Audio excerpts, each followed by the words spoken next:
ना तलवार की धार से, ना गोलियों की बौछार से। बनना डरता है तो सिर्फ परवरदिगार से। दिग्गज अभिनेता राजकुमार अपने शानदार अभिनय और सबसे अलग डायलॉग डिलीवरी के लिए आज भी बॉलीवुड में मशहूर हैं। कई आए कई गए, लेकिन कोई भी अभिनेता राजकुमार के जैसे डायलॉग डिलीवरी नहीं कर पाया। बब्बन मियां, हमें तो उसी के हाथों से मरना है जिसने हमें इस दुनिया में पैदा किया। तुम सब अपने आप को हमारे हवाले कर दो, वरना तुम्हारा बनाया हुआ आमों का बागीचा तुम सबका अपने हाथों से बनाया हुआ कब्रिस्तान बन जाएगा। लेकिन ऐसा क्या हुआ कि इस मशहूर अभिनेता का अंतिम संस्कार भी चुपचुपाते तरीके से करना पड़ा। तो आइए जानते हैं इसके पीछे क्या वजह थी। हिंदी सिनेमा जगत में यूं तो अपने दमदार अभिनय से कई सितारों ने दर्शकों के दिलों पर राज किया है, लेकिन एक सितारा ऐसा भी था जिसे दर्शकों ने ही नहीं बल्कि पूरी फिल्म इंडस्ट्री ने राजकुमार माना, और वो थे सुपरस्टार बेताब बादशाह कुलभूषण पंडित उर्फ राजकुमार। राजकुमार का जन्म 8 अक्टूबर 1926 में पाकिस्तान के बलूचिस्तान प्रांत में हुआ था और ग्रेजुएशन करने के बाद मुंबई के माहिम थाने में सब इंस्पेक्टर के रूप में नियुक्त हो गए।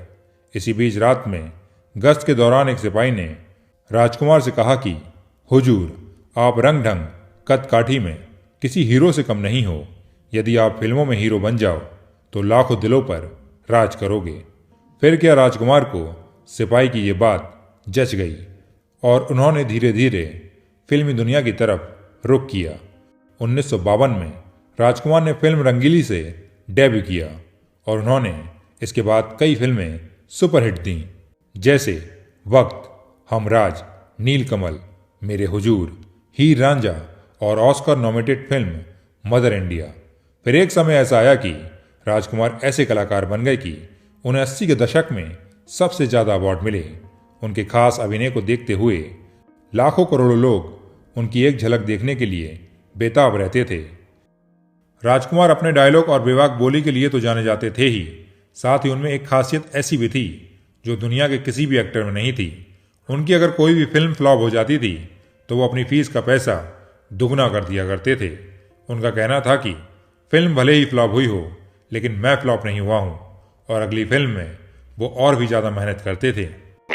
रासो पिक्चर तो चली नहीं, आप 1 लाख बढ़ा रहे हैं। मैंने कहा ये पिक्चर चले, मैं फेल नहीं हुआ, इसलिए 1 लाख बढ़ेगा। वहीं उनकी जिंदगी के कुछ किस्से ऐसे भी हैं जिन्हें बॉलीवुड ही नहीं बल्कि वो एक्टर भी कभी नहीं भूल सकते जिनके साथ राजकुमार ने काम किया है। एक पार्टी में गोविंदा बहुत ही अच्छी शर्ट पहने हुए थे। पार्टी में कुछ लोगों ने गोविंदा की उस शर्ट की तारीफ भी की। तभी राजकुमार गोविंदा के पास गए और गोविंदा से बोले, बरखुरदार, आपकी शर्ट तो बहुत अच्छी है।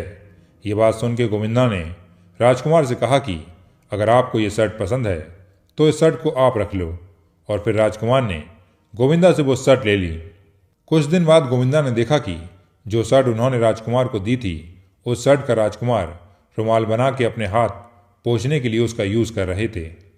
हम तुम्हें मारेंगे और जरूर मारेंगे, लेकिन वो बंदूक भी हमारी होगी, गोली भी हमारी होगी और वक्त भी हमारा होगा।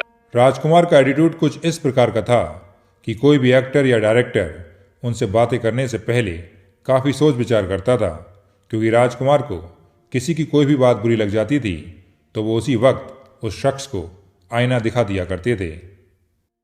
एक फिल्म के प्रीमियर में तो अमिताभ बच्चन का राजकुमार ने वो मजाक बनाया था कि वो तुरंत वहां से चले गए थे। दरअसल एक फिल्म के प्रीमियर में सभी एक्टर्स आए हुए थे। वहां अमिताभ बच्चन और राजकुमार भी आए हुए थे। अमिताभ ब्लैक कलर का एक बहुत ही प्यारा कोट पहने हुए थे। तभी अचानक राजकुमार अमिताभ के पास गए और उनसे बोले कि तुम्हारा कोट बहुत ही अच्छा है, कहाँ से लिया। जब बच्चन साहब ने उन्हें उस शोरूम का नाम बताया जहाँ से उन्होंने अपना कोट खरीदा था, तो राजकुमार बोले कि मुझे ऐसे ही अपने घर के पर्दे बनवाने थे। ये बात अमिताभ बच्चन को इतनी बुरी लगी कि वो वहाँ से तुरंत चले गए थे। आज भले ही सलमान खान बॉलीवुड पर राज करते हों, लेकिन राजकुमार की बेबाक बोली से वो भी नहीं बच पाए थे। फिल्म मैंने प्यार किया, इस फिल्म से सलमान खान को नाम और शोहरत मिली और वो रातों रात स्टार बन गए। फिल्म के सुपरहिट होने पर सक्सेस पार्टी रखी गई, जिसमें सूरज बड़जात्या के परिवार के साथ साथ अभिनेता राजकुमार को भी इनवाइट किया गया था। फिल्म सुपरहिट होने पर सलमान खान का एटीट्यूड सातवें आसमान पर था। वहीं इस दौरान उन्हें नशे की बुरी लत भी लग चुकी थी। उनकी फिल्म के लिए रखी गई सक्सेस पार्टी में सलमान ने बहुत शराब पी रखी थी। नशे में धुत सलमान खान को सूरज बड़जात्या पार्टी में आए हुए लोगों से मिलवा रहे थे। इसके बाद सूरज सलमान को राजकुमार से मिलाने ले गए। जब सलमान राजकुमार से मिले तब उन्हें जानते हुए भी सलमान ने इग्नोर किया और पूछा कि आप कौन। ये सुनते ही राजकुमार भड़क गए, क्योंकि राजकुमार दूसरों की फिरकी लिया करते थे और इस बार सलमान खान ने उनकी फिरकी ले ली। ये बात राजकुमार को इतनी बुरी लगी कि उन्होंने खड़े खड़े ही सलमान की सारी हेंकड़ी निकाल दी। राजकुमार ने सलमान को झाड़ लगाते हुए कहा कि बरखुरदार, ये बात अपने बाप सलीम खान से पूछना कि मैं कौन हूं। ये सुनते ही सलमान का सारा नशा चुटकियों में उतर गया था। राजकुमार के एटीट्यूड का शिकार मिथुन दा भी हो गए थे। फिल्म गलियों का बादशाह की शूटिंग के दौरान किसी बात को लेकर राजकुमार ने मिथुन दा के मुंह पे ही बोल दिया था कि मैं किसी छोटे एक्टर के साथ काम नहीं करता। फिर क्या ये बात मिथुन दा को भी बुरी लग गई और मिथुन दा ने राज साहब को बोल दिया कि आप मुझसे सीनियर हैं, आपको ये पता होना चाहिए कि न्यू कमर से कैसे बात करते हैं। एक दिन मैं सुपरस्टार बन के दिखाऊंगा, तब आपको इस बात का जवाब दूंगा। राज साहब ने मिथुन से कहा, बच्चे में जोश बहुत है, इस जोश को जिंदा रखना। और इसी बहस ने मिथुन दा को 1 साल में सुपरस्टार बना दिया था। राज कपूर और राज साहब में तो गाली गलौज तक हो गया था। ये बात है उस समय की जब राजकुमार मेरा नाम जोकर फिल्म बना रहे थे। तब राजकुमार फिल्मों में बड़े स्टार बन चुके थे। राज कपूर ने फिल्म मेरा नाम जोकर में राजकुमार को ध्यान में रखकर एक जादूगर का रोल रखा, लेकिन राजकुमार ने यह कहते हुए फिल्म रिजेक्ट कर दी कि राज की बराबरी धर्मेंद्र और मनोज कुमार से नहीं की जा सकती। इस बात से राजकुमार इतना नाराज हो गए थे कि प्रेम चोपड़ा की शादी में राजकुमार और राज कपूर के बीच गाली गलौज तक हो गया था। उस दौर में ये खबर काफी सुर्खियों में रही थी। हम उस भेड़िए के हलक में एक ही उंगली डालकर उसके हलक से अपना माल खींच निकालेंगे। ऐसा नहीं कि राजकुमार को किसी ने जवाब नहीं दिया। धर्मेंद्र को राजकुमार की एक बात इतनी बुरी लग गई थी कि धर्मेंद्र ने राजकुमार का गिरबान पकड़ लिया था। बात है 1965 की। फिल्म काजल की शूटिंग चल रही थी।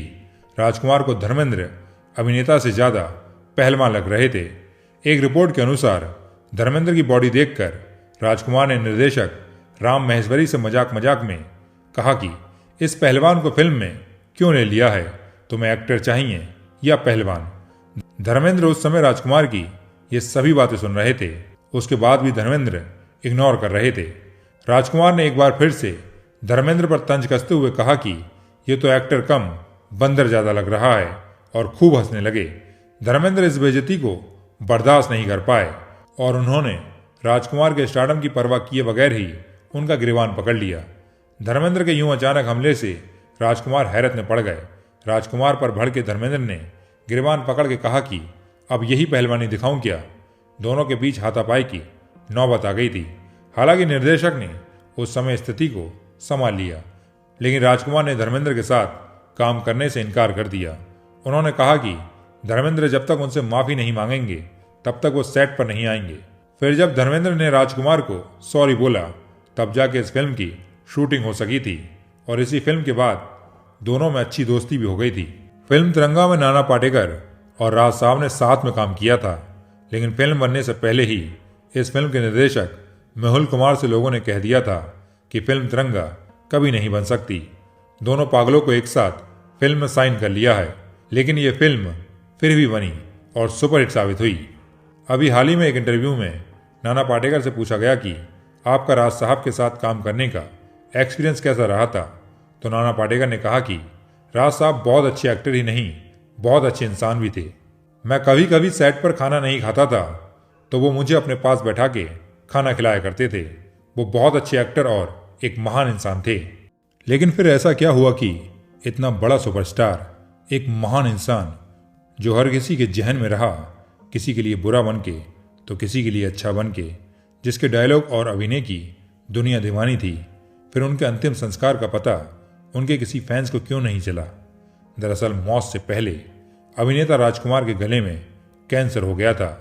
उस दौरान उन्हें खाने पीने से लेकर सांस लेने तक में तकलीफ होने लगी थी। उनकी तबीयत लगातार बिगड़ती जा रही थी। ऐसे हालातों में वो नहीं चाहते थे कि उनकी बीमारी के बारे में किसी को भी पता चले। ये बात सिर्फ उनके परिवार वालों को ही पता थी।